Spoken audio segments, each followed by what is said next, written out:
কি অবস্থা চিপাচাপার ভাই বন্ধুরা, আশা করি সকালে অনেক ভালো আছেন। আজকে আমি চলে আসলাম নানি বাড়িতে।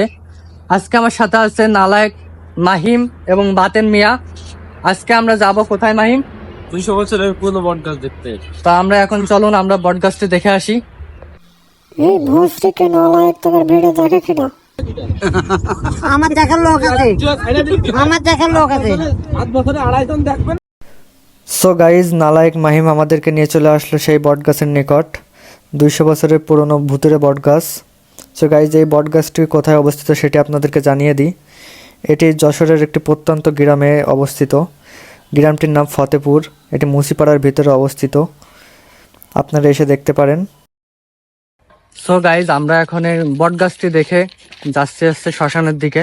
শ্মশানের দিকে নাকি কালো জাদু হয়, সেটি দেখার জন্য মাহিম আমাদেরকে বললো। নালায়েক মাহিম, এটা কি সত্যি?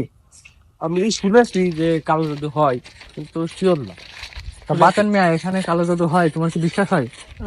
দেখি তো, মনে তো হয় না। তা চলুন দেখা যাক শ্মশান ঘাটে গিয়ে।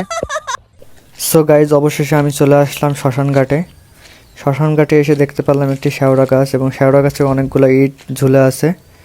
সেটি দেখে মনে হলো এখানে কালো জাদু হইতে পারে, কিন্তু আমি শিওর না।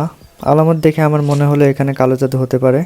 তা আপনারা কমেন্ট বক্সে জানান এখানে কি কালো জাদু হয়। গাইস, আমরা চলে আসলাম শ্মশান ঘাট থেকে বেলপাতার চা খেতে।